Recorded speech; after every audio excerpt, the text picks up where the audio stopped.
जगन्नियंता कौशल्यानंद वर्धन भगवान श्री राघवेंद्र की महती कृपा से वाल्मीकि रामायण के साथ मानस की चर्चा विगत कई दिनों से चल रही है। परम सौभाग्य का विषय है कि सुंदर अवसर का उपयोग हम लोग करने जा रहे हैं। जीवन में अवसर प्राप्त होता है, अवसर का सदुपयोग किया जाता है। अवसर का सदुपयोग नहीं हो तो फिर परेशानी होगी। अतः अवसर मिल जाए तो मनुष्य का कर्तव्य है कि अवसर का उपयोग करे, अवसर का सदुपयोग करे। अवसर की प्रतीक्षा करने वाला व्यक्ति सफल नहीं होता है। आज जो अवसर प्राप्त हो जाए, अवसर का सदुपयोग कर ले या अवसर का सृजन कर ले, अवसर को बना ले, वो सफल होता है।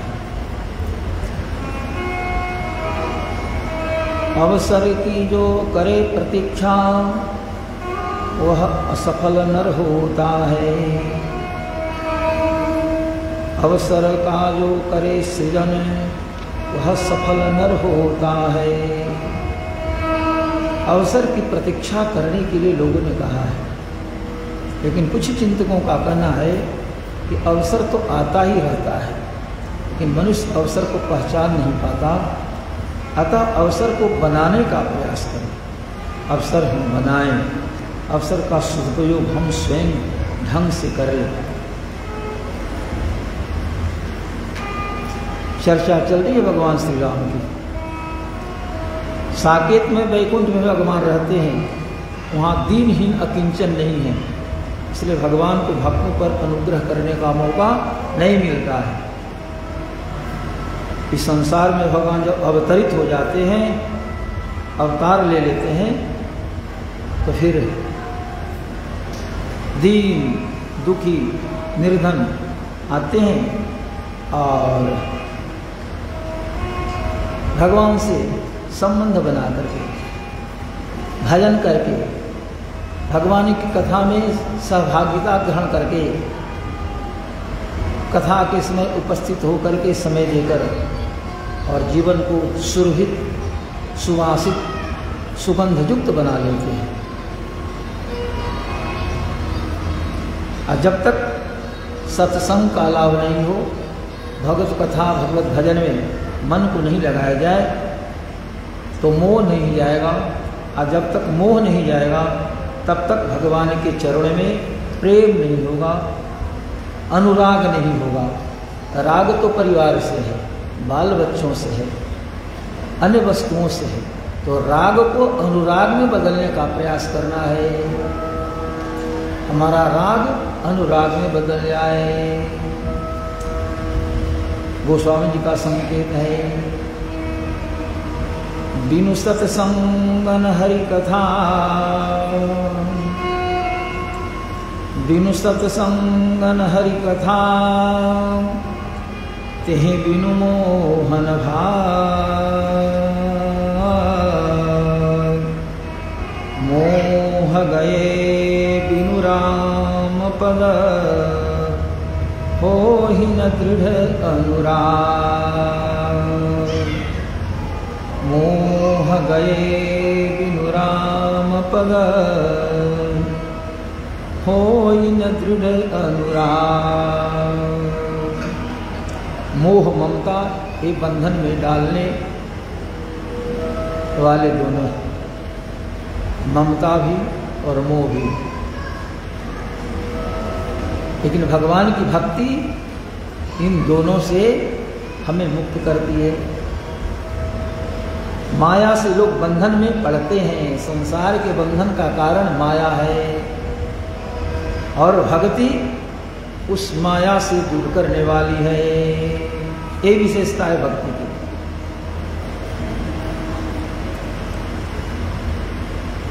इसलिए भक्ति आवे। भक्ति आवे कैसे? जब हम सत्संग में भाग लेंगे।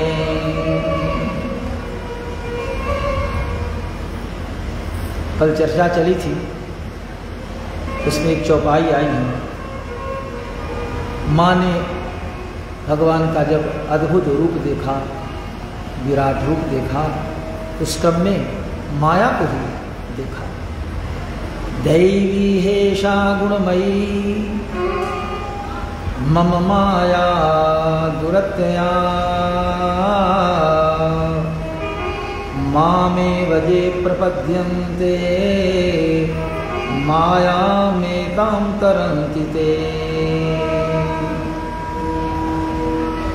मामेव ये प्रपद्यन्ते मायामेतां तरन्ति ते।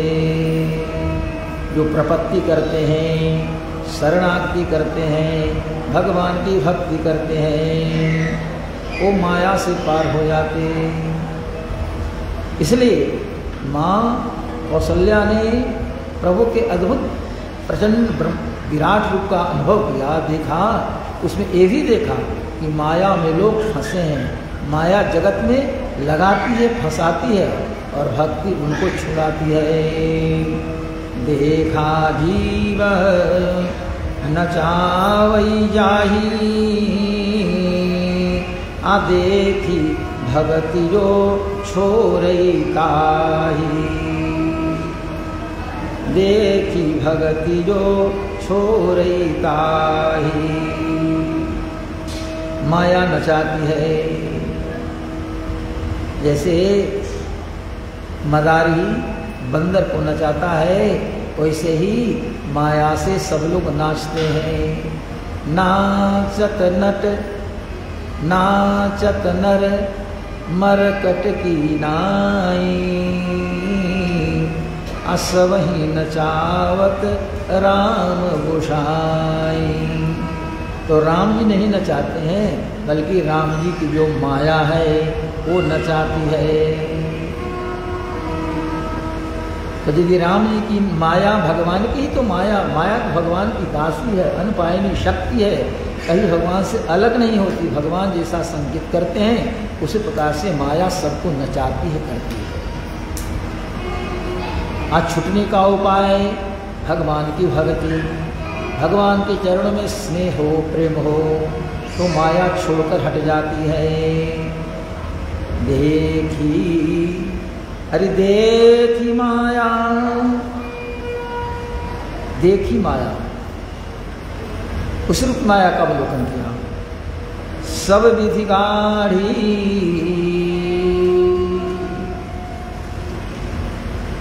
गाड़ी का मतलब बलवती माया है। हाँ, माया दुबली पतली नहीं है, बलवती है। अति सभीत जोरे कर ठाड़ी, और वो माया भगवान के सामने हाथ जोड़े खड़ी है। वही माया लोगों को नचाती है, लेकिन भगवान के चरणों में जब स्नेह प्रेम भक्त का हो जाता है तो माया भाग जाती है। भक्ति के सामने माया नहीं टिकती। ये होना चाहिए। एक बार भगवान का दर्शन हो जाए तो क्या कहने की बात होती है। एक महिला प्रातःकाल इसी उद्देश्य से गई, चलो जरा प्रभु का दर्शन कर लूं। अयोध्या में श्री राम लला का प्रादुर्भाव हुआ है, सब लोग जा रहे हैं, सब लोग दर्शन कर रहे हैं। अभी तो भगवान की बाल लीला चल रही है। निवेदन किया गया था, वाल्मीकि जी ने भगवान की बाल लीलाओं का व्यापक चित्रण नहीं किया, लेकिन गोस्वामी जी ने इस विषय पर पर्याप्त प्रकाश डाला है। कवितावली के माध्यम से, मानस के माध्यम से, गीतावली के माध्यम से भगवान की बाल लीलाओं का उन्होंने चित्रण किया है। तो लीला तो भगवान की बाल लीला थी। अखिल कोटि ब्रह्मांड के स्वामी जगतपति जगदाधार जगदीश ठाकुर जी, और वो कभी छोटी छोटी बातों के लिए रुस जाते हैं, हठ कर लेते हैं, मुझे यह चाहिए, यह चाहिए। बात सही है, जिनके संकल्प मात्र से संसार बन जाता है, संकल्प करने मात्र से संसार का सृजन होता है, ब्रह्मा बन जाते हैं, शिव जी बन जाते हैं। और ये परमात्मा एक छोटी वस्तु के लिए रूठ गए हैं तो मानते ही नहीं है। बड़ी विचित्र बात है। कभी चंद्रमा के लिए रूठ गए, चंद्रमा पर दृष्टि पड़ी, आंगन में बैठे थे, हमें चंद्रमा चाहिए। माँ ने समझाना शुरू किया, अरे बेटा वो चंद्रमा तो आकाश में है, कैसे ऊपर से नीचे आ गए। लेकिन अब तो बालक है, बालक का हठ बड़ा विचित्र होता है, हमें चंद्रमा चाहिए। सब लोग परेशान हो, कैसे चंद्रमा को ऊपर से लाया जाए। अंत में बड़े परात में जल रखा गया, जल स्थिर हो गया तो चंद्रमा की परछाई उसमें आने लगी। तो प्रभु श्री राम को कहा गया कि देखिए चंद्रमा इसमें आ गया, है ना। भगवान ने देखा तो चंद्रमा है इसमें, हाथ डाला तो फिर तो उतने से मतलब था। विचित्र भगवान है। कबहू ससीमांगत आरि करे, कभी चंद्रमा के मांगने का हठ करते हैं कि हमें चंद्रमा चाहिए। कबहू ससीमांगत आरि करे, कबहू प्रतिबिंब निहारी डरे, कबहू करताल बजाय के नाचत, मातु सबे मद मोद भरे। कभी तो अपने प्रतिबिंब, प्रतिबिंब मतलब छाया, अपनी छाया को देख करके डर जाते हैं कि ये क्या है ना, है उन्हीं की छाया, लेकिन प्रभु अपनी छाया को देख करके डर जाते हैं कैसे।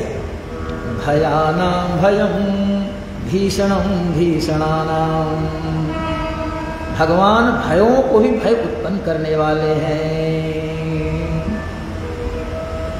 लेकिन स्वयं अपनी छाया देख करके और डर जाते हैं। क्या बात है। कभी ऐसा होता है कि आंगन में है, दोनों हाथों के करताल बजा रहे हैं, अब बजा बजा करके और नाच रहे हैं, है ना। तो माताएं उधर देख रही हैं, हाँ आज तो लाला बड़े प्रसन्न हैं, तो अब स्वयं हाथ के थपड़ी बजा बजा करके और नाचते हैं, और माताओं का मन एकदम आनंदित हो जाता है।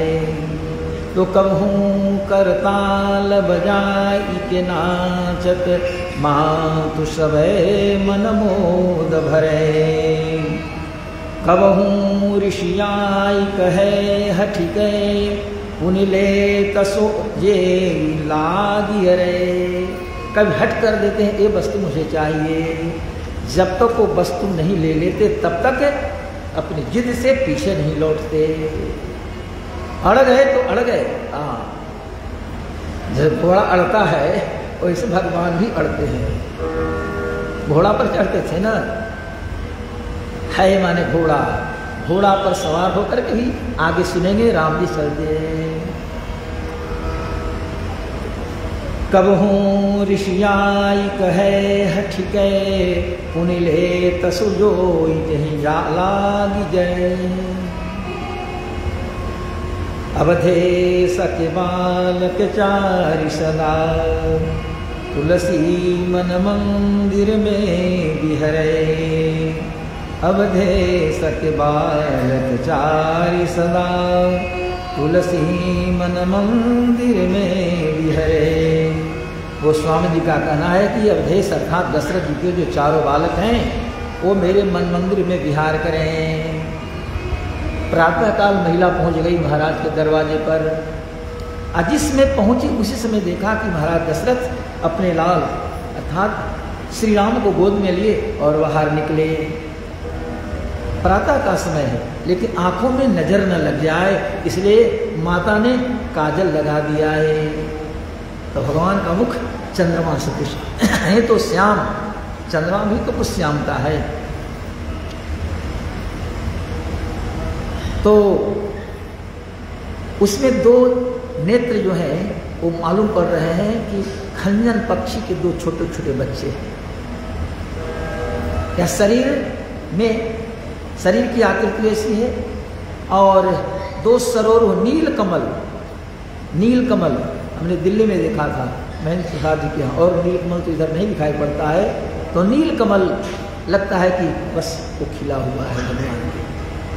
सखी कहती कि क्या बताऊं, उस बालक को देख करके आज इसके मन में भक्ति भावना का उद्रेक नहीं हो, उस बालक पर रीझ न जाए, उसका जीवन बेकार है। ऐसे अवधेश के जो 4 बालक हैं, गोस्वामी जी का कहना है कि मेरे मन मंदिर में वास करें। अवधेश के द्वार सकार गई, सुतबोध में भूपति ले निकसे। अवलोकि हो शोच विमोचन को, ठगी सो रही जे न ठगे धिक से। अरे सखी, मैं तो उस बालक को देख करके ठगी सी रह गई, मंत्र मुग्ध रह गई। चित्र लिखित जैसे दीवार पर चित्र बना होता है, तो चित्र चल नहीं सकता, अस्थाई है। उसी प्रकार से किसी मूर्ति को देख करके चेतन भी जड़ बन जाए, चित्र लिखित जैसे, तो मैं तो ठगी रह गई। तुलसी मन रंजन रंजित अंजन, नैन सुखंजन चातक से। सजनी शशि में समशील है, नवनील सरोरुह से विकसे। क्या कहूँ सखी, मेरा तो सौभाग्य हुआ, हमने उस रूप में रामलला का दर्शन किया महाराज दशरथ की गोद में, तो धन्य हो गई। बालक का जो नेत्र है, बालक की दोनों आंखें, वो मालूम पड़ा कि खंजन पक्षी के बच्चे के 2 नेत्र हैं, 2 खंजन पक्षी के बच्चे के समान है। हे सखी, ऐसा ही मालूम पड़ रहा था कि चंद्रमा के भीतर 2 समान रूप वाले नील कमल खिले हैं। आह, क्या स्वरूप है, मैं तो देखकर ठगी सी रह गई। और कभी कभी वो बालक हंस देता था, तो दांत की पंक्ति जो थी, आह, दंतुली दांत, छोटे छोटे दांत है, उसकी चमक, उसकी आभा तो गजब की। और पीले वस्त्र के झंगुरी पहने है यहाँ से यहाँ, केस का विन्यास बड़ा सुंदर यह है, घुंघराले कुंतल केस है। ऐसे आज केस भगवान का कट जाएगा। हाँ, केस 1 वर्ष हो गया, 1 वर्ष तक भगवान तो बालक बने, पैर के सहारे चलने लगे, हाथ से, तो चूड़ाकरण संस्कार होता है, कर्णवेद संस्कार होता है, बाद में यज्ञोपवीत संस्कार होता है। तो चूड़ाकरण संस्कार भगवान का आज होना है। आज चूड़ाकरण में शिखा रखी जाती है और शेष केस काट दिए जाते हैं। अभी केस कटे नहीं है, कुंतल केस, घुंघराले केस हैं, श्याम नाग जैसे लगते कि यह है, तो देख करके बिल्कुल हो रही है। तन की द्युति श्याम सरोरुहलोचन, कंजकी मंजुलताई हरे। अति सुंदर सोहत धूरी भरे, छवि भूरी अनंग की दूरी धरे। बालक के शरीर पर यदि धूल लगी है, इसके बावजूद भी कामदेव की जो छवि है, कामदेव का जो स्वरूप है, उसके स्वरूप को भी निंदित ये बालक कर रहा है। अर्थात कामदेव से भी ज्यादा सुंदर लग रहे हैं, जबकि शरीर पर धूल है। तो धूल दूषित होने के बाद भी कामदेव को सौंदर्य में लज्जित कर रहे हैं, माने परास्त कर रहे हैं। राम जी के सौंदर्य के सामने कंदर्प का दर्प ये हो रहा है ना। दर्प माने अभिमान और कंदर्प माने कामदेव। तो कंदर्प का दर्प भगवान ये कर रहे हैं, गर्भ को भंजन कर रहे हैं। देख करके धन्य हो रही है। दमके दतिया दुति दामिन जो, किल के कलमाद विनोद करे। अवधेश के बालक 4 सदा, तुलसी मन मंदिर में विहरे। अवधेश के बालक 4 सदा, तुलसी मन मंदिर में विहरे। अवधेश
श्याम से लोचन कंजक मंजुल काई हरे तन तीजुक श्याम लोचन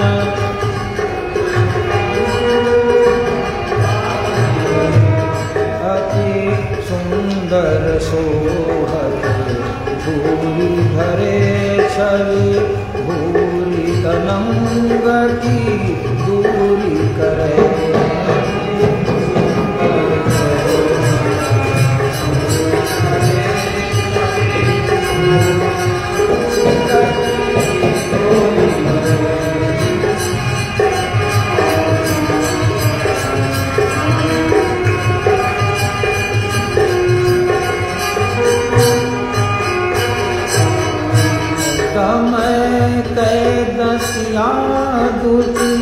दानिन जो कल बालदीनो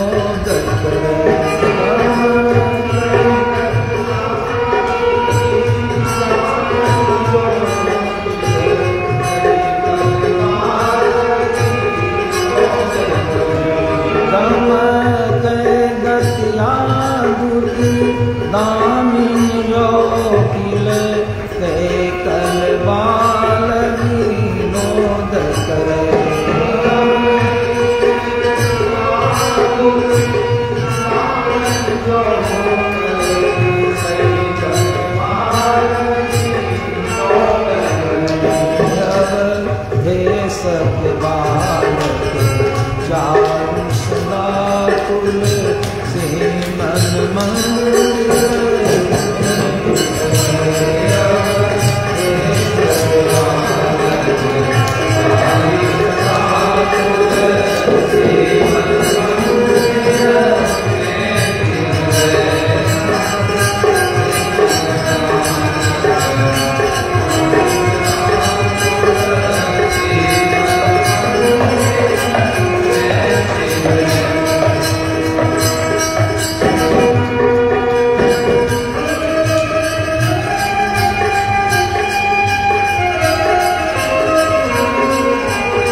किशोर भगवान सबकी यही चाह है, मेरी भी यही चाह है कि अवधेश माने दशरथ अवध केश उनके जो 4 बालक हैं वो हमारे मन मंदिर में विहार करें। दशरथ के आंगन में विहार करते हैं, ऐसे अवधेश के बालक हम लोगों के हृदय में विहार करें। देखिए समय बड़ा विचित्र होता है, समय सबसे बड़ा संसाधन है। समय ही किसी को आगे बढ़ाता है और समय किसी को नीचे ले जाता है। समय किसी को सम्मानित करता है और समय के अनुसार कभी कोई अपमान भी अनुभव करता है। वही समय जो महाराज दशरथ को अपमान अनुभव कराया और आज वही समय है जब चारों बालक ने इनके यहाँ जन्म लिया, प्रभु श्री राम का अवतार लिया, तो जिसने अपमानित किया था वो आज अयोध्या की वीथियों में गलियों में घूम रहा है, ये साधारण व्यक्ति जैसा। मैं इंद्र की बात बता रहा हूं। एक बार भूपति मन माही भई गलानी मोरे सुतनाही। आरंभ में आपने पंक्ति सुनी थी, कोई दशरथ है, स्वर्ग गए, इंद्र ने आधा आसन पर बिठाया, बातें हुई, वहां से चले आए। प्रभु की रुचि घटना का कुछ क्रम ऐसे ही होता है। आप कोई भी जीवन में घटना घटती है, सबके पीछे कुछ न कुछ भगवान का मंगलमय कारण होता है। धनुष बाण बगल में रख दिया था, छोड़ दिए, बातचीत करते वहां से उठे और फिर चल दिए, धनुष बाण छूट गया। बाद में ध्यान, अरे दशरथ को मेरा धनुष बाण तो ही रह गया। तो धनुष बाण के लिए पुनः स्वर्ग गए तो देखा कि स्वर्ग को धोया जा रहा है, बाल्टी के पानी से सब जगह धोए जा रहे हैं। जहां मैं बैठा था उसको भी पवित्र बनाया जा रहा है। सेवकों से पूछा है क्या हो रहा है, आज कोई उत्सव तो नहीं, मैं तो कुछ समय पहले यहाँ था, पता तो नहीं था, आप लोग बहुत प्रक्षालन में लगे हैं, धो रहे हैं, क्या बात है।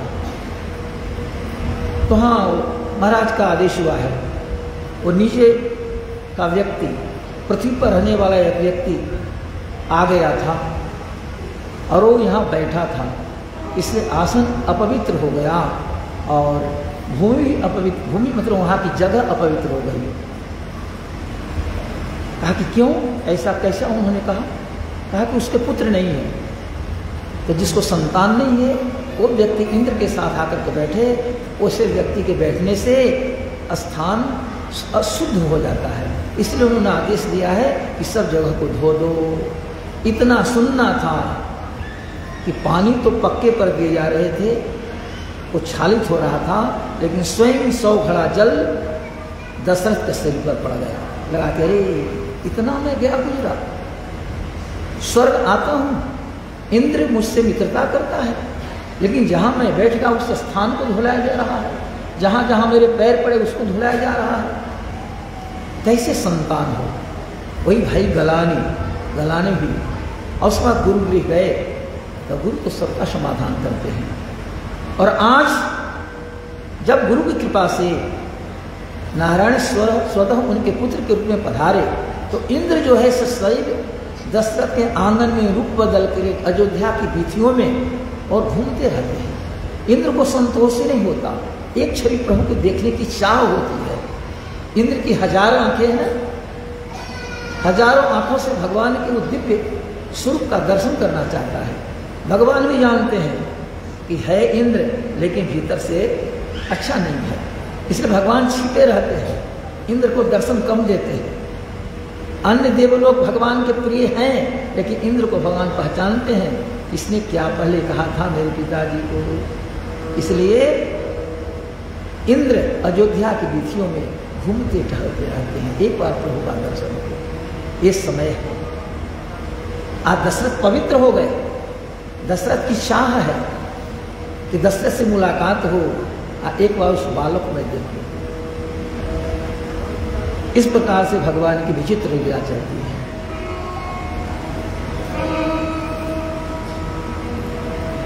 बालक कुछ बड़े हुए, माँ के गर्भ में बालक रहता है तो जन्म ले लेता है तो माथे के केश जो अपवित्र माने जाते हैं और शिखा रख करके शेष केशों को मोड़ दिया जाता है तो नए केश जमते हैं तो शुद्ध होते हैं। ये केवल पुरुषों के लिए है, महिलाओं के लिए नहीं है। बच्चियों के लिए चूड़ाकरण का विधान नहीं है। सशिखम वपनम कार्यम, शिखा रख करके वपन करे।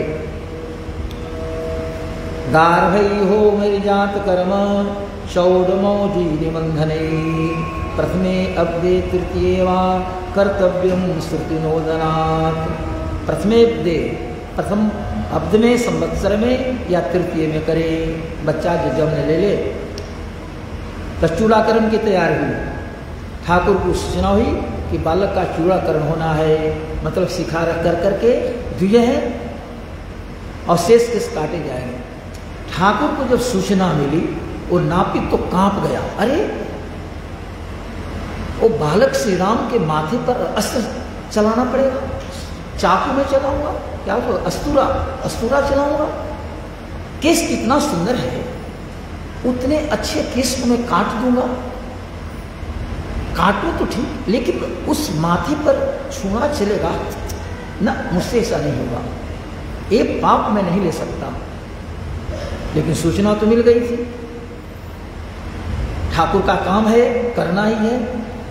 नहीं मन माना, दौड़ा चला गया गुरु जी के आश्रम में, वशिष्ठ जी के चरण में, हाँकता हुआ चरण में गिरा, महाराज क्षमा करें, और विधियां होती है करे, लेकिन क्या आपने संकल्प ले लिया?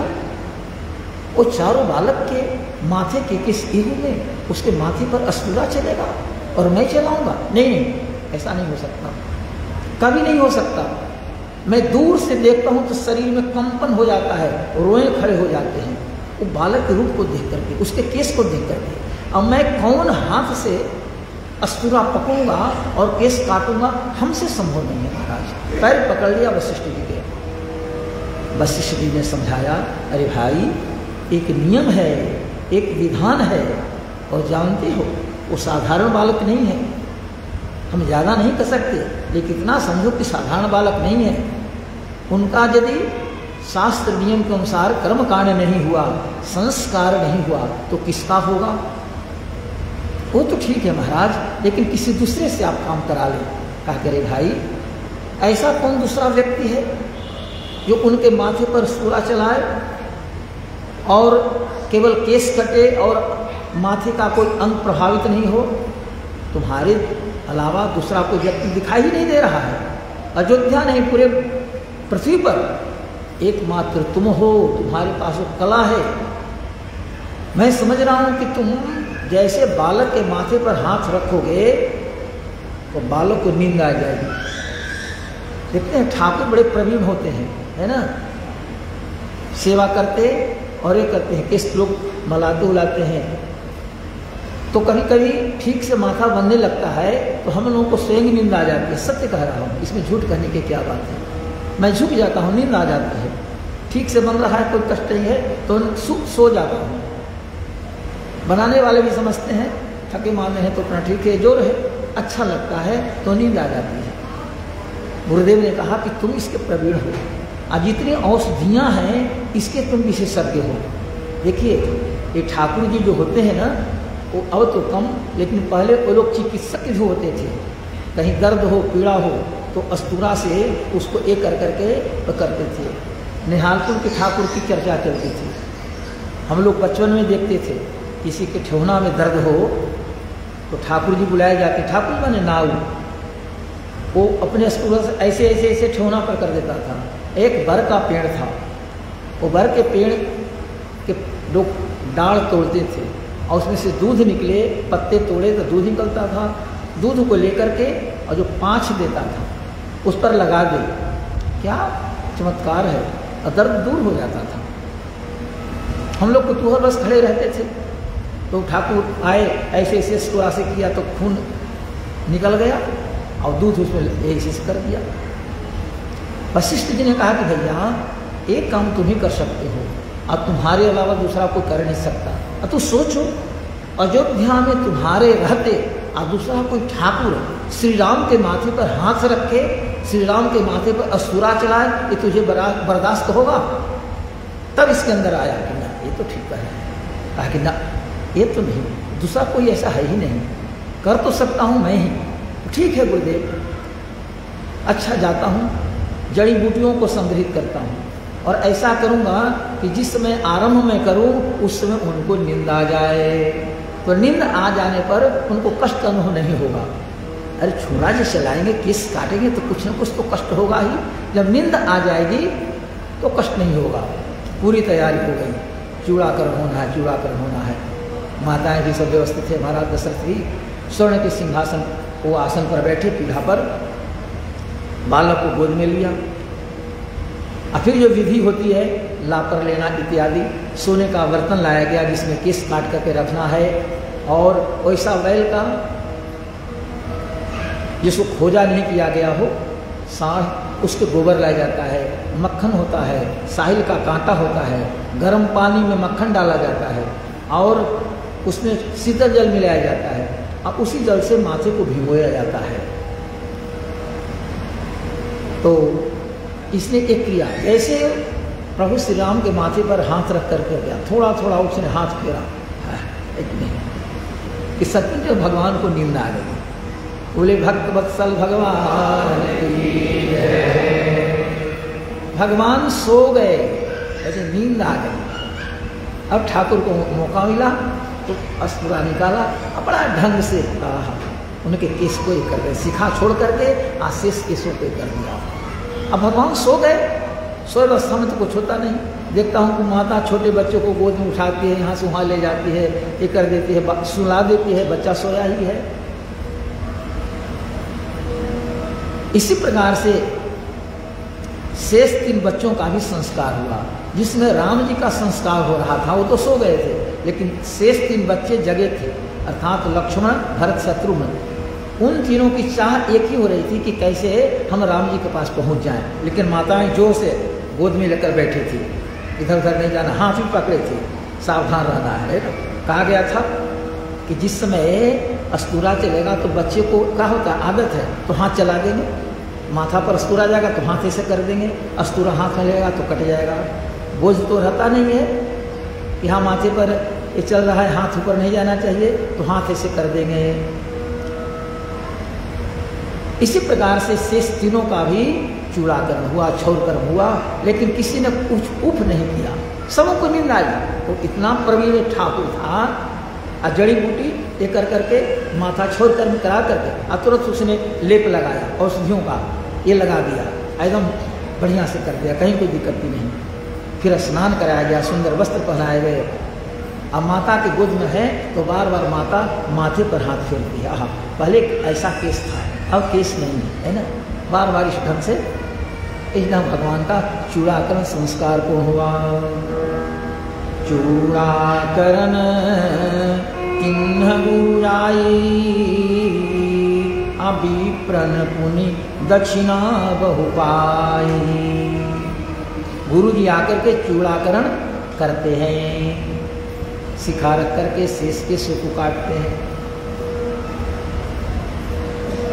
चूड़ाकरण किन्ह गुराई, चूड़ाकरण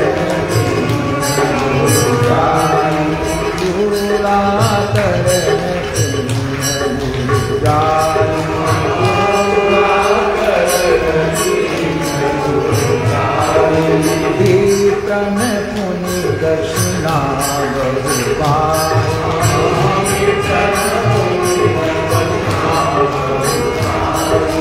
विप्रन पुनि दक्षिणा बहु पाई।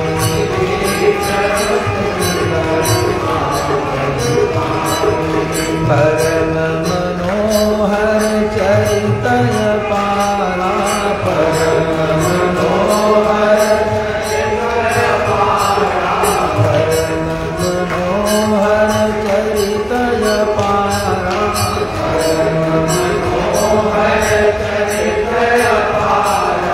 करत फिरत चारो सुकुमारा, करत फिरत भरत फिरत चारो सुकुमारा, भरत फिरत चारो। तो चारों सुकुमार विभिन्न प्रकार की लीलाओं करते अयोध्या की वीथियों में घूमते हैं। एक चित्र निकला, भगवान लट्टू नचा रहे हैं, चारों भाई हैं।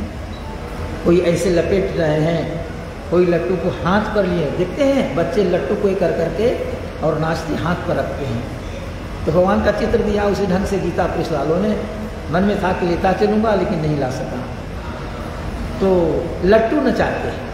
और जो देखने वाले लोग हैं लट्टू को कम, नचाने वाले को ज़्यादा देख रहे हैं, लेकिन नहीं, लट्टू कैसे नाच रहा है उस पर ध्यान कम है, लेकिन जो लट्टू नचा रहे हैं उन पर ध्यान ज़्यादा है। बड़ी विचित्र बात है। ऐसे हुआ, एक सोने का बंदर पहुंच गया अयोध्या में, स्वर्ण कपि, उसके रोमे सब सोने जैसे हैं। एक बार दृष्टि जाती है तो लगता है कि एकदम देखते रहे। प्रातःकाल सूर्य उगते हैं, उनकी जो आभा होती है, तो स्वर्ण कपि अयोध्या में आया है, स्वर्ण कपि अयोध्या में आया है। सब लोग पीछे पीछे, और मदारी जो था वो डमरू बजा रहा है, और कपि वो नाच रहा है। अब कपि इतना प्रवीण है हर एक क्रियाओं में।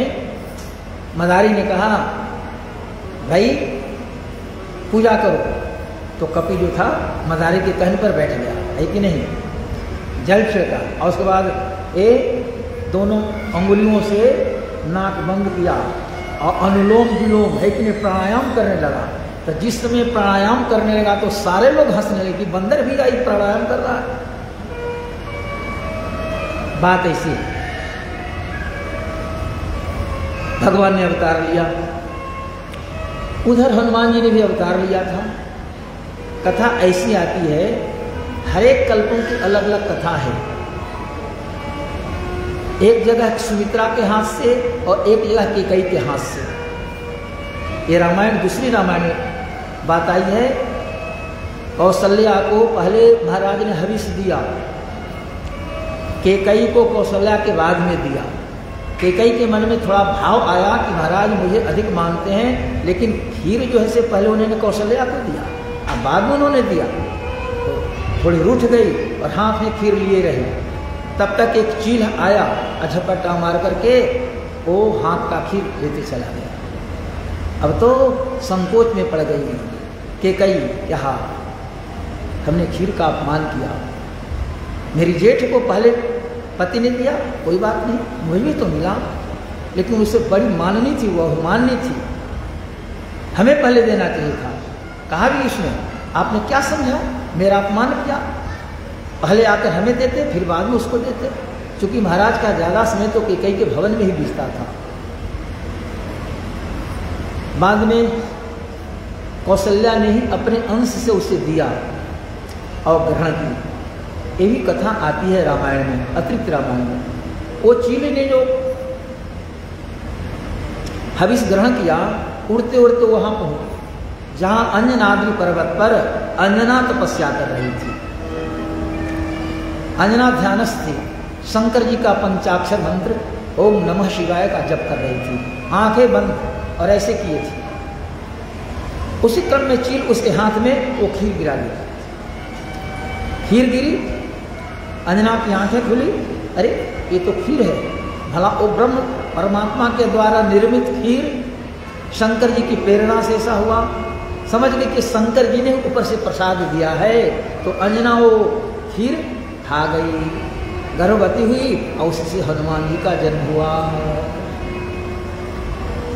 सुननी आराधन कर श्रीनिवास के, 7 पर्वत है वेंकटाद्रि में, वहां अंजनाद्रि भी है।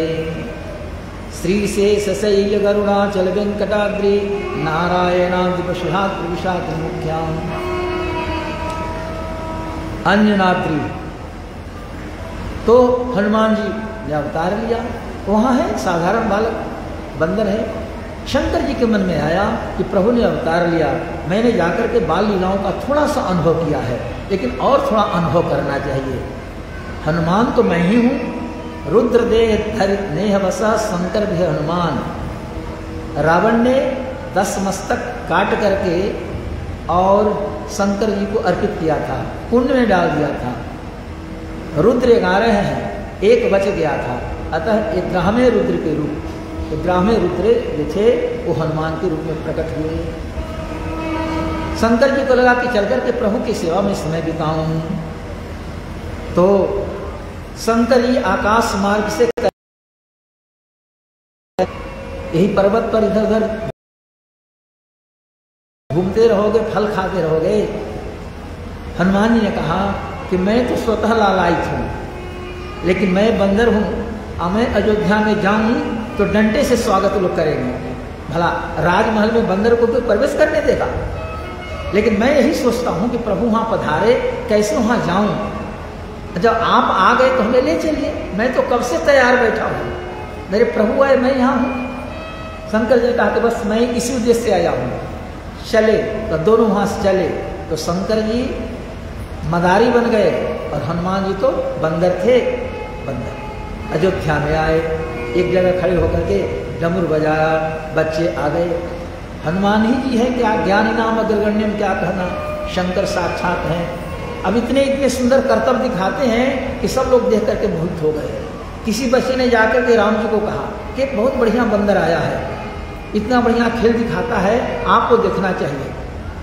तो भगवान श्री राम अपने पिताजी के पास गए कि पिताजी एक मदारी बंदर लेकर आया है, और लोग कहते हैं कि बंदर के रंग सोने जैसा है, स्वर्ण कपी है, उसको बुलाइए, नहीं तो मैं वहां जाता हूं दौड़ता हुआ। भला राजकुमार और गलियों में जाकर के ये देखेंगे, हकने नहीं, मैं बुलाता हूँ। तुरंत सेवकों को भेजा गया कि राजमहल में आपको लोग याद कर रहे हैं, महाराज आपको बुला रहे हैं। मदारी तो इसीलिए गा ही था, मदारी आ गए। ये बंदर पहुंचा तो क्या बोध था, चारों भाई इधर बैठे थे, महाराज दशरथ उधर थे, लेकिन कपि जाकर के महाराज दशरथ के पैरों में प्रणाम किया, पहले श्री राम जी के पैरों में प्रणाम किया, तीनों भाइयों को प्रणाम किया। अब प्रणाम कर करके राम जी के चरण के बगल में बैठ गया। लोगों ने कहा कि अरे आश्चर्य है, ये तो लगता है कि पहले से सिखाया पढ़ाया है। महाराज दशरथ ने कहा कैसा है कि अब खेल दिखाइए। तो मदारी ने रस्सी पकड़ ली, रस्सी पकड़ करके और ये किया कि भाई कैसे संत लोग साधना करते हैं, तो संत लोग साधना करते हैं, इसे बैठ गए। फिर और कैसे पूजा पाठ करना, तो जैसे प्राणायाम हम लोग करते हैं, जल ऊपर खींचना, एक करना इत्यादि इत्यादि, वो सब किया। पहलवान लोग कैसे दंड बैठकी करते हैं, कैसे धुरी लगाते हैं, तो वो भी बंदर ने किया। मैंने जो कहता है सब अंत में हुआ। जब बताइए वो पूजा पाठ प्रातः काल जो प्राणायाम करते हैं, प्राणायाम, तो प्राणायाम करने लगे जब हनुमान जी, तो दोनों बंद करके और श्वास से किया, सब लोग हंस पड़े, बड़ा सुंदर कर्तव्य दिखाया। भगवान ने कहा अपने पिताजी से कि पिताजी ये बंदर मुझे दिलवा दीजिए, है ना, ये बंदर मैं लूँगा। महाराज दशरथ ने कहा अरे भाई ये मदारी का तो सर्वस्व है, वो बंदर का नाच दिखा करके कमाता है, तो किसी की जीविका में हरण कर लूँ और राजा होकर के, ये अच्छी बात नहीं है, इसलिए बेटे दूसरा बंदर मैं मंगवा दूंगा। लेकिन एक मदारी बड़ा प्रवीण लगता है और बंदर भी बहुत सिखाया हुआ है, तो मैं कैसे कह दूँ राजा होकर के कि बंदर। लेकिन दशरथ कुछ उत्तर दे रहे थे, तब तक लक्ष्मण जी कहे कि मैं जाकर पूछता हूँ मदारी से, कहीं मदारी दे दे। तो स्वयं लक्ष्मण जी दौड़े चले गए मदारी के पास और कहा कि मदारी हमारे अग्रज, हमारे बड़े भैया इस बंदर को अपने पास रखना चाहते हैं, दोगे? और जितना पैसा चाहोगे खजाने से पिताजी से दिलवा दूंगा। तो मदारी ने कहा कि हाँ क्यों नहीं, यदि तुम्हारे बड़े भाई चाहते हैं कि कपि यहाँ रह जाए तो मैं दे दूंगा। लक्ष्मण तुरंत दौड़ गए पिताजी के पास, कहे कि मदारी तो तैयार है, मदारी तो कह रहा है कि हाँ बंदर हम दे देंगे। अब क्या कहना था, भगवान प्रसन्न हो गए। उसके बाद राम जी को बुलाया गया, हुआ कि मदारी को जितना चाहिए धन संपत्ति पूरा दिया जाए। तो मदारी ने हाथ में रस्सी पकड़ा दी और कहा कि आप भी हमारे सामने थोड़ा अपने माध्यम से खेल करवा लीजिए। राम जी ने रस्सी तो पकड़ ली, लेकिन बैठ गए। अब बैठ करके गले में जो रस्सी लगी थी उसको खोलने लगे। कुछ लोगों ने कहा कि अरे भाई ये क्या कर रहे हैं, रस्सी खुल जाएगी तो बंदर भाग जाएगा, है कि नहीं, रस्सी मत खोलिए। दूसरे ने कहा भाई देखो ये राम हैं, ये दुनिया वालों के बंधन छुड़ाते हैं, संसार चक्र से छुड़ाते हैं, इनका काम तो ठीक ही है, इसलिए बंधन खोल रहे हैं तो खोलने दो। अलग अलग लोग होते हैं। तो राम जी ने बंधन खोल दिया। लोगों ने कहा कि नहीं, राम जी बंधन खोल रहे हैं, ये बंदर कहीं नहीं भागेगा।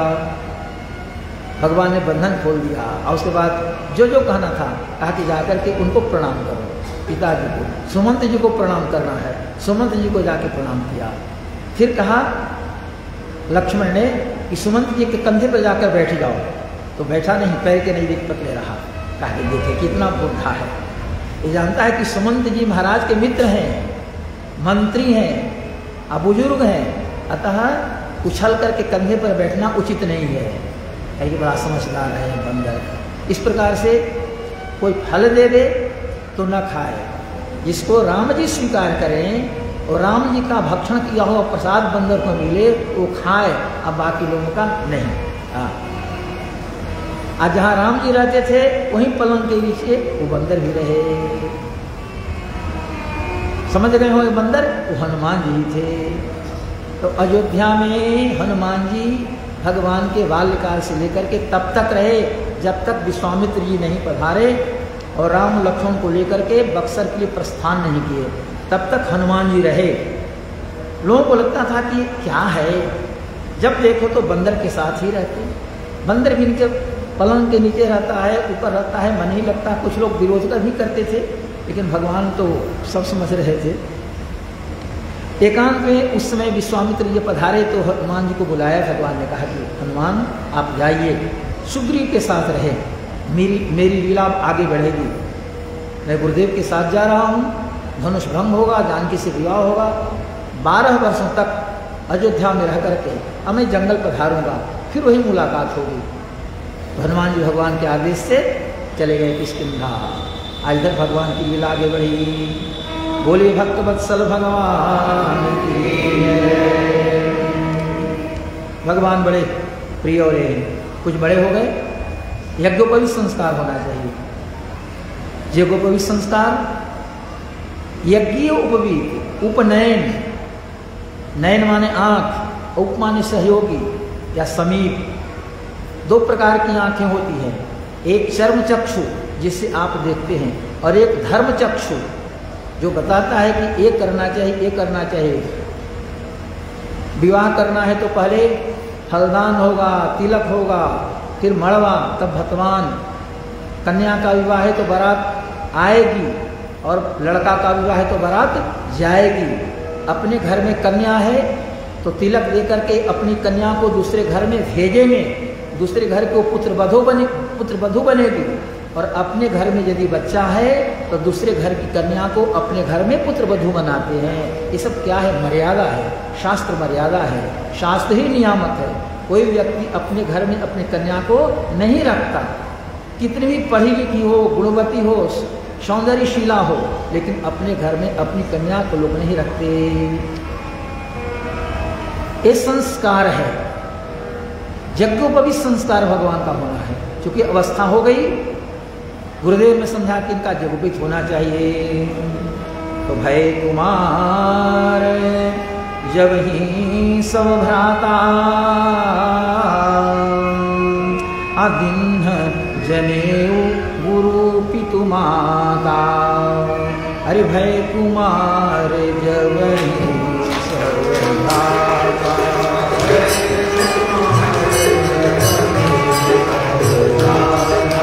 भय कुमार जब ही सब भ्राता,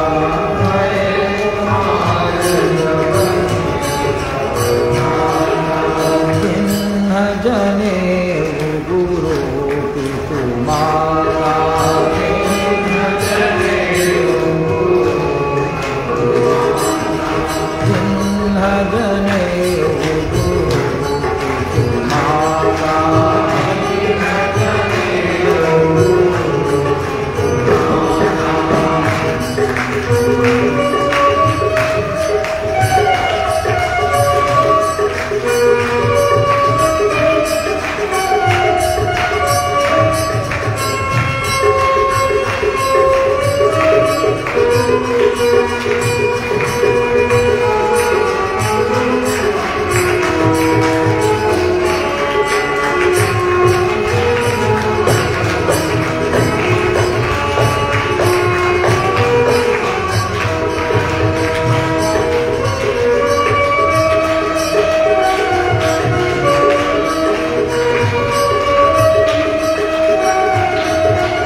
यज्ञोपवीत प्रधान विषय है। समूह को समय के अनुसार यज्ञोपवीत अपने पुत्र का करना चाहिए। लिखा है 8 वर्ष में नहीं हो तो 10, 12, 16 वर्ष के अंदर में यज्ञोपवीत कर लेना चाहिए। 16 वर्ष की अवस्था तक यज्ञोपवीत नहीं होता है, वो बालक वरात्य हो जाता है, निंदित हो जाता है, वेद कार्य करने का अधिकार नहीं होता है। वैसे लड़कों से विवाह नहीं करना चाहिए, ऐसा मनु का कहना है। आशोषाद ब्राह्मणस्य सावित्री नाति वर्तते। तो द्विज 3 वर्णों को यज्ञोपवीत का अधिकार है। यज्ञोपवीत समय पर हो, संस्कार इससे होता है। और यज्ञोपवीत कोई बनावटी चीज नहीं है। ब्रह्मा का जब अवतार हुआ, कमल से ब्रह्मा अवतीर्ण हुए, तो उनके साथ साथ यज्ञोपवीत भी अवतीर्ण हुआ। हम लोगों को तो गुरुदेव ने दिया, सरस्वती में यज्ञोपवीत पढ़ा था। यहाँ जो विद्यार्थी उनको हुलासगंज में यहाँ होता है।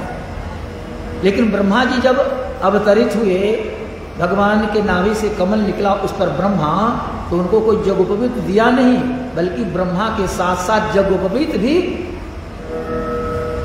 बना ही था। अर्थात यज्ञोपवीत लिए ही ब्रह्मा अवतीर्ण हुए। सहजम जनि प्रादुर्भावे, साथ जो जन्म लिया वो यज्ञोपवीत है। यज्ञोपवीतम परमम पवित्रम प्रजापतिर्यत् सहजम पुरस्तात्। प्रजापति माने ब्रह्मा, और ब्रह्मा के साथ जो जन्म लिया सहजम। सृष्टि के आदि में यज्ञोपवीत उस रूप में। यज्ञोपवीतम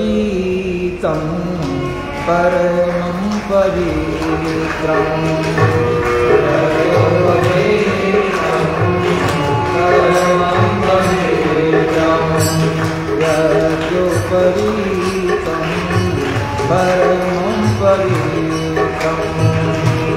यज्ञोपवीतं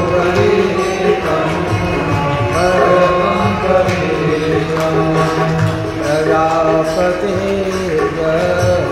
सहजं पुरस्तात्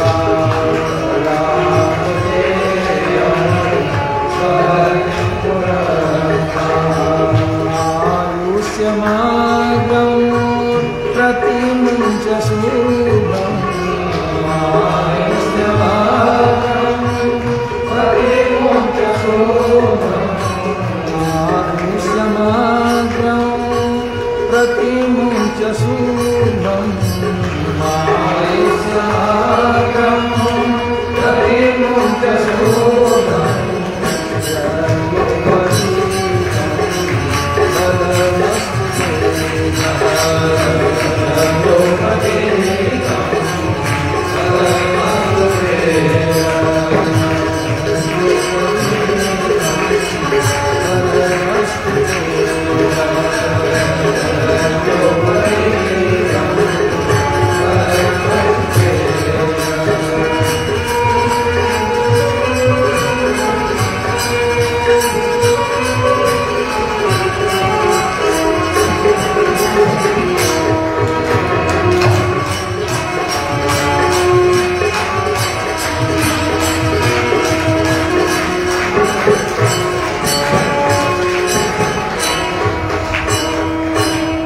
यज्ञोपवीत संस्कार के बाद वेद पढ़ने का अधिकार हो जाता है। चारोवेद, ऋग्वेद, यजुर्वेद, सामवेद, अथर्ववेद। अग्निमीले पुरोहितम यज्ञस्य देवमृत्युजम होतारम रत्नधातमम। ऋग्वेद का प्रथम मंत्र विद्यार्थी को पढ़ाया जाता है। एक है त्वरयित्वा वायवस्थो देवो सविता प्रार्पयतु शिष्टतमाय कर्मणे। यजुर्वेद का प्रथम मंत्र बटुक ब्रह्मचारी या बरुआ, उसको बरुआ भी कहते हैं, महिलाएं गीत गाती है बरुआ, तो एक मंत्र पढ़ाया जाता। अग्नयाया हिवीते गृणानो हविदाते निहोता सत्सि बर्हिषि। सामवेद का प्रथम मंत्र है। अथर्ववेद का प्रथम मंत्र ओम शन्नो देवीरविष्टय आपोहं पीते संजोरभिस्रवन्तु नः। अथर्ववेद का प्रथम मंत्र। तो वेद पढ़ने का अधिकार प्राप्त होता है। ब्रह्मचारी गुरुकुल में जाकर के और वेदाध्ययन करते हैं शाखा सहित। किन्हीं के सामवेद है, किन्हीं के अथर्ववेद है, किन्हीं के यजुर्वेद है। हम लोग का यजुर्वेद है। जो सांडिल्य गोत्रीय लोग हैं, कश्यप गोत्रीय हैं, उनका सामवेद है। गोभिल गृहसूत्र है, हम लोग का माध्यन्य गृहसूत्र है। अथर्ववेदीय उनका वेद अथर्व हो गया, और काण्व शाखा या रामायणीय शाखा, इस प्रकार से सब भेद है। तो भगवान को वेद पढ़ने का अधिकार हो गया। जब तक यज्ञोपवीत संस्कार नहीं हुआ था, गुरुगृह में जाकर पढ़ नहीं सकते थे। क्या मर्यादा थी? राजमहल में महाराज आकर के पढ़ा दें, अर्थात वशिष्ठ महाराज, वशिष्ठ गुरुदेव को सूचना दी जाए, प्रतिदिन आवे और राजमहल में पढ़ावे। सो नहीं, राजकुल का ही पुत्र हो, संपन्न है, सर्वशक्तिमान है, लेकिन गुरुकुल में जाकर पढ़ना उनको है, ये मर्यादा थी। तो बड़े बड़े राजा महाराजाओं के पुत्र भी गुरुकुल में जाते थे, और गुरुकुल की जो मर्यादा है, व्यवस्था है, जैसे झाड़ू लगाना, आंगन बहारना, गो सेवा करना, जल लाना, फल लाना, भिक्षा मांगना, ये सब ब्रह्मचारी को करना पड़ता था। तो राम जी चारों भाइयों के साथ गए गुरुकुल में, वशिष्ठ जी के आश्रम में, और उन्होंने गुरु की सेवा की, गुरुआनी की सेवा की। ये अलग बात है कि उनको सेवा करने लोग नहीं दे पाए। जैसे एक बार देखा, घड़े में पानी नहीं है, अरुंधति वशिष्ठ जी की पत्नी थी, उसने भरत की ओर इशारा किया, तो जब तक भरत घड़ा छुएंगे तब तक राम जी ने हाथ लगा दिया कि मैं घड़ा में पानी लाता हूं। भरत सक्रिय हो गए और सरजू से जल भर करके लाते हैं, है ना। झाड़ू देने के लिए राम जी हाथ में लेते हैं, तब तक दूसरे भाई हाथ में लेकर के और एक करते हैं। वर्णन तो ऐसा आता है कि राम जी ने हाथ में सम्मार्जनी मानी झाड़ू हाथ में लिया, तब तक इतनी जोर से हवा बही कि पूरा आंगन स्वयं भरा गया, माने पवन देव ने ऐसा किया। एक बार जल के लिए एक किया, तो जैसे दृष्टि डाली तो जो जो बर्तन था सब में जल भर गया। वो वरुण देवता ने ऐसा किया, देखा कि राम जी पानी लाएंगे तो वरुण देवता ने जल भर दिया। ये सभी बातें हुई हैं, एक ग्रंथों में वर्णन है। लेकिन राम जी गुरुकुल में गए, गुरु गृह गए, पढ़न रघुराई, अल्पकाल विद्या सब पाई। अरे गुरु गृह पढ़न गए,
जस्य निश्वस्तंग वेदाः, चारों वेद जिनके निश्वास उच्छ्वास श्वास से प्रकट हुए हैं। वेद अपौरुषेय है, वेद को किसी ने बनाया नहीं है।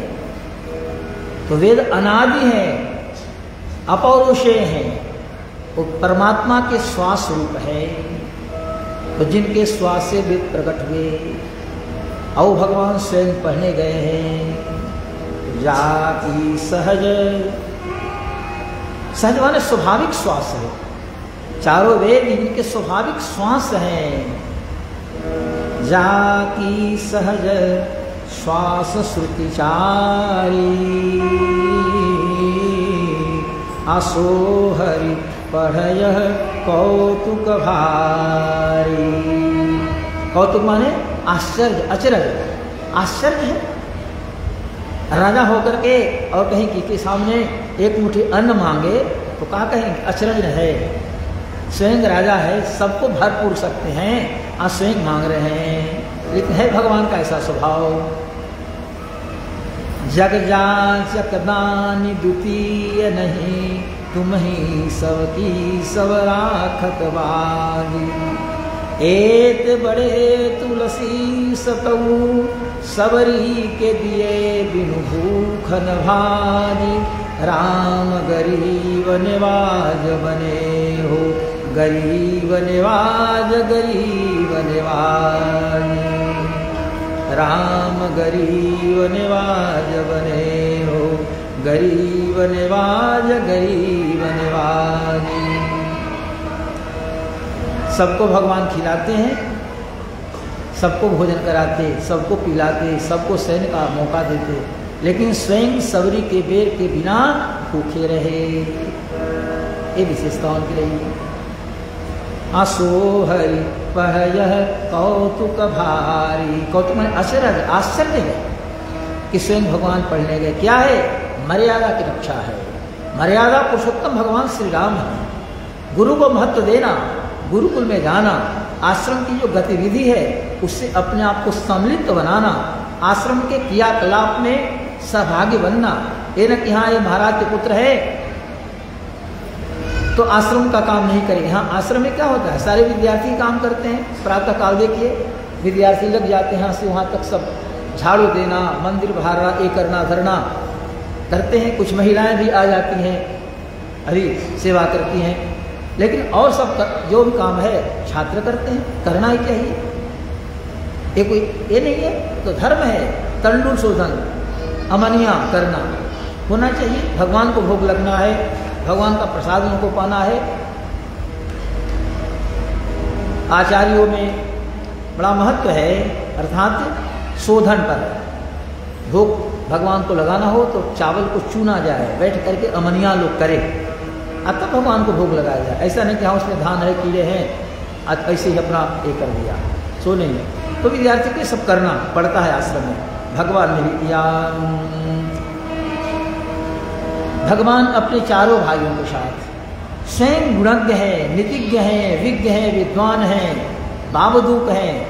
कौन सी कमी है? विद्या, विनय, गुण और शील सब में बढ़े चढ़े हैं, निपुण हैं। इसके बावजूद भी भगवान लोगों को शिक्षा देने के उद्देश्य से और गुरुकुल में गए, और जो राजा के बच्चे खेल खेलते हैं, जो करते हैं, वैसा काम भगवान ने भी किया। विद्या विनय निपुण गुणशीला अखेल ही खेल सकल निपलीला। विद्या विनय निपुण गुणशीला अखेल ही खेल सकल निपलीला।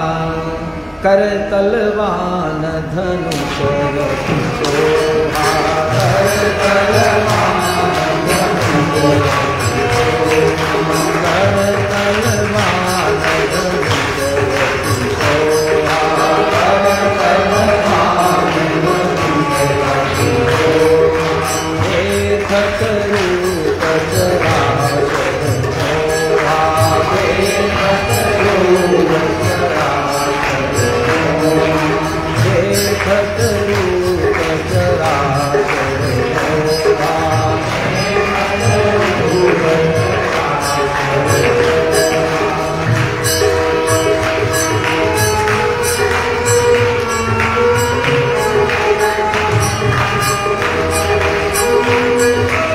देखत रूप चराचर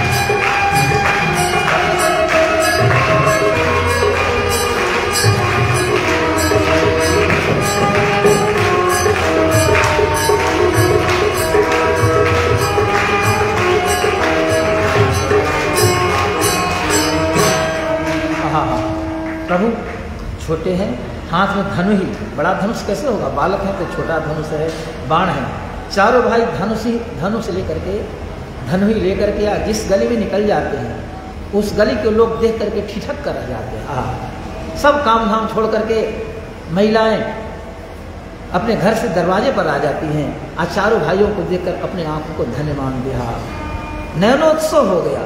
चारों भाई स्वयं दरवाजे पर आ गए। भगवान तो भक्तों पर अनुग्रह करने के लिए अयोध्या की वीथियों में घूमते हैं। जिन्हें वीथी ने वीरही सब भाई, चकित होई थकित होई सब लोग लुगाई। लोग माने पुरुष और लुगाई माने महिलाएं। स्त्री पुरुष सब लोग उनके स्वरूप को देख करके ठिठक्कर रह जाते थे, चकित रह जाते थे। क्या सुंदर स्वरूप है। इस प्रकार से भगवान श्री राम हजारों वर्षों तक जिन लोगों ने साधना की थी, कल्प कल्पांतर से साधना करने के बाद अयोध्या में आज आकर बसे हैं। स्त्री बन गए या पुरुष बने या साधु के रूप में है, वो सब तपोधन है, सब सात्विक है, सबों ने साधना की है, उसके फलस्वरूप अयोध्या के वासी बने हैं। उनको सौभाग्य प्राप्त है राम दर्शन का। कौशलपुरवासी नर नारी वृद्ध जरुआ, हरि प्राणहु ते प्रिय लागत, सब कहु राम कृपा। भगवान श्री राम सबको प्राणों से बढ़कर प्रिय लगते हैं, इसे सबको राम कृपाल कहना है। प्राणहु ते प्रिय लागत, सब कहु राम कृपा। कोई भी ऐसा व्यक्ति नहीं है जिसको भगवान प्राण से प्रिय नहीं लगते हैं, सबको भगवान प्राणों से ज्यादा प्रिय लगते हैं। ऐसे प्रभु हैं सीताराम सीताराम सीताराम सीताराम सीताराम सीताराम सीताराम सीताराम सीताराम सीताराम सीताराम सीताराम सीताराम सीताराम सीताराम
विधान राम हानि लाभ सही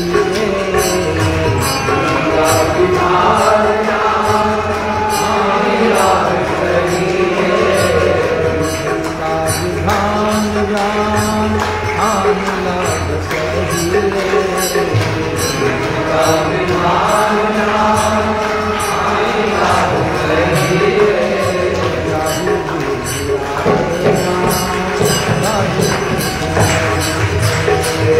Yeah.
त्याग शुभ काम करते रहिए।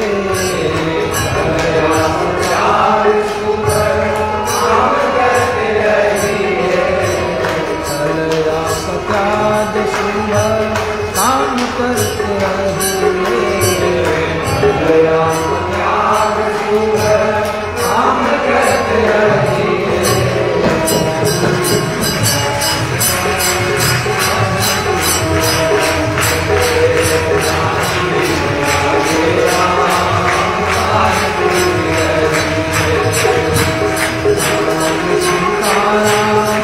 सीताराम कहिए।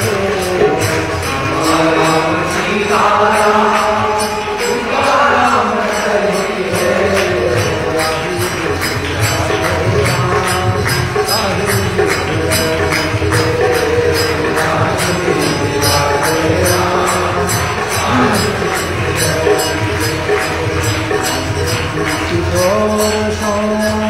हाथ बिना नाथ के।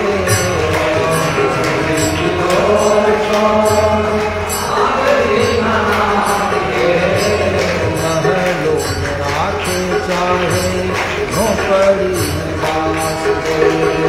महलों में राखे चाहे झोपड़ी में बास दे। महलों में राखे चाहे झोपड़ी में बास दे। महलों में राखे चाहे झोपड़ी में बास दे।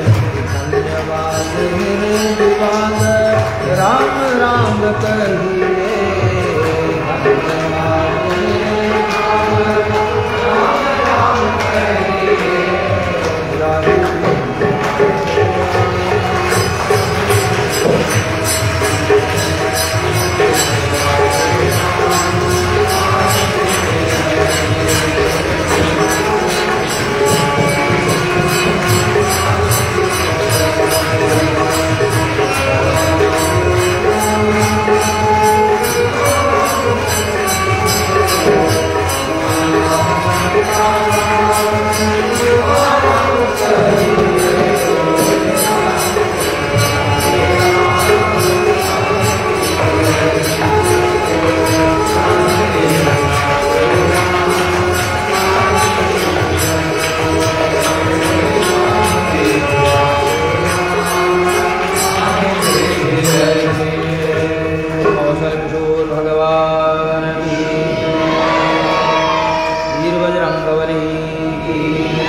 स्वामी महाराज, ब्रह्मलीन पुष्पा स्वामी महाराज।